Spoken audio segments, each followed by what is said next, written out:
ദേവനാവ് മാത്തപ്പെടട്ടെ. ഒന്നിനായ റംബാച്ചൻ, ബഹുമാനപ്പെട്ട വൈദികരെ, കർത്താവിൽ അനുഗ്രഹിക്കപ്പെട്ടവരെ, ഇന്ന് ഒരു വിശേഷപ്പെട്ട ദിവസമാണ്. മലങ്കര സഭയിലെ ബാഹ്യ കേരളത്തിൽ ഒരു പ്രത്യേക രീതിയിൽ അതിമനോഹരമായി ശോഭിച്ച അൽവാരീസ് മാർ യൂലിയോസ് പിതാവിൻ്റെ ഓർമ്മ ദിനമാണ് ഇന്ന്. 1823 മുതൽ ഉള്ളതായ ഒരു കാലഘട്ടം 3 കാലഘട്ടങ്ങളായി തിരിച്ച് ഉള്ള ഒരു ജീവിതക്രമത്തിൻ്റെ ഉടമയാണ്. റോമൻ കത്തോലിക്ക സഭയിൽ ജനിച്ച് റോമൻ കത്തോലിക്ക സഭയിലെ പുരോഹിതനായി ഗോവയിൽ വെച്ച് പട്ടം ഏറ്റ് യഥാർത്ഥ വിശ്വാസം എന്തെന്ന് തിരിച്ചറിഞ്ഞ് പരിശുദ്ധനായ പരിമല തിരുമേനിയാൽ പരിശുദ്ധ സഭയിലേക്ക് സ്വീകരിക്കപ്പെട്ട് പരിശുദ്ധ പരിമല തിരുമേനിയുടെ കാർമ്മികത്വം തന്നെ സഭയിലെ റബ്ബാനായി പ്രൊഫഷൻ സ്വീകരിക്കപ്പെട്ട് പരിശുദ്ധ പുലിക്കോട്ടിൽ ജോസഫ് മാർ ദിവനാസിയോസ് രണ്ടാമൻ തിരുമേനിയും പരിമല തിരുമേനിയും കൂടി അൽവാരീസ് മാർ യൂലിയോസ് എന്ന പേരിൽ ഗോവയുടെയും സിലോണിൻ്റെയും മെത്രാപ്പോലത്തെ അഭിഷേകം ചെയ്ത് പരിശുദ്ധ സഭയിൽ വാണരുളിയ ഒരു പുണ്യവാന്റെ ഓർമ്മയാണ് ഇന്ന് നാം ആഘോഷിക്കുന്നത്. 2-3 ഘട്ടമെന്ന് ഞാൻ പറഞ്ഞത്, ആദ്യ കാലഘട്ടം റോമൻ കത്തോലിക്ക സഭയിൽ ജീവിച്ച ഒരു കാലഘട്ടം. രണ്ടാമത്തെ കാലഘട്ടം പരിശുദ്ധ സഭയിൽ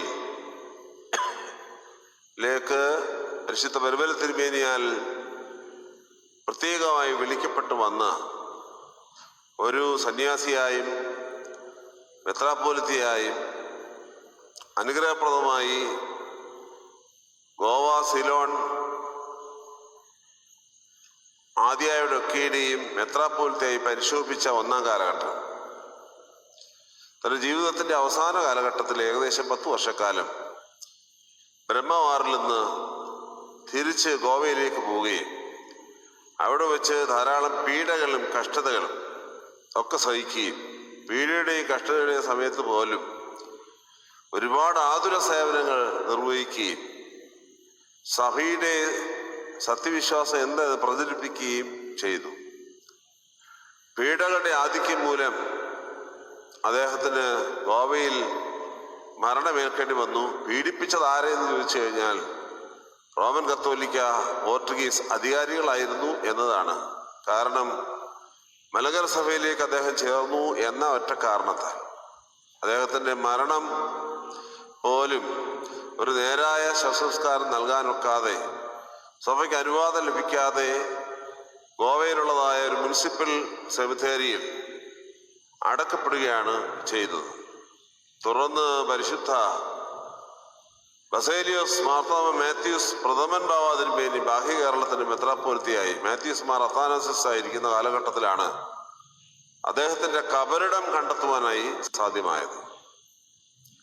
അന്നു മുതൽ അവിടെ പ്രാർത്ഥനകൾ കബറിടത്തിൽ ധൂപം അർപ്പിക്കുവാനായിട്ട് തുടങ്ങി.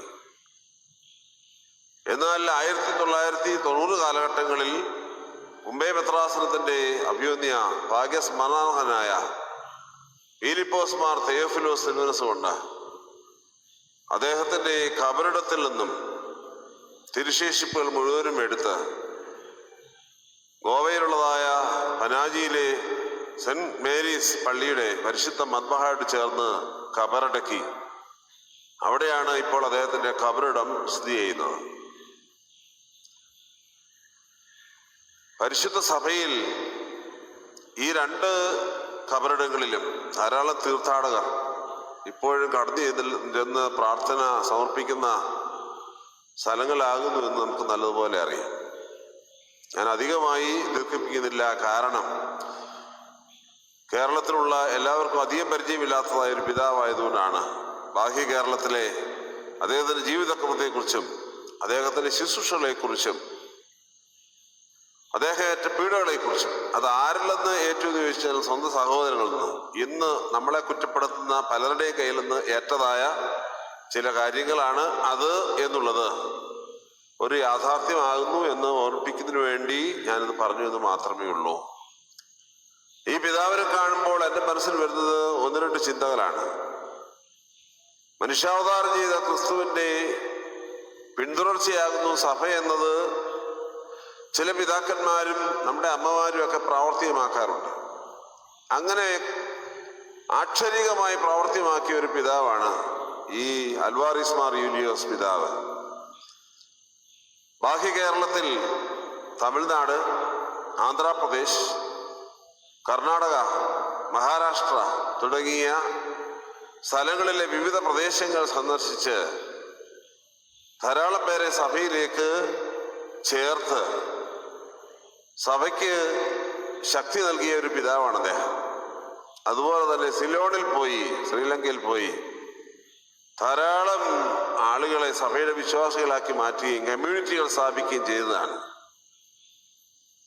ബ്രഹ്മമാർ മിഷൻ എന്ന പേരിൽ ആരംഭിച്ച് വളർത്തിയെടുത്ത വലിയൊരു കാര്യമാണത്. വിസ്തൃതമായ പ്രദേശങ്ങളിൽ പോയി സഭയെ വളർത്തുവാനായി ശ്രദ്ധിച്ച ഒരു പിതാവ് എന്ന നിലയ്ക്കാണ് ഞാൻ പറഞ്ഞത് മനുഷ്യാവതാരത്തിന്റെ പിന്തുടർച്ചയാകുന്നു സഭ എന്നത്. ക്രിസ്തു ചെയ്ത ശുശ്രൂഷകളെ അനുഗ്രഹപ്രദമായി നിർവഹിക്കുവാനായിട്ട് അദ്ദേഹത്തിന് ഇടയായി എന്നുള്ളത് നാം കാണേണ്ട കാഴ്ചയാണ്. ഞാൻ ദീർഘിപ്പിക്കുന്നില്ല.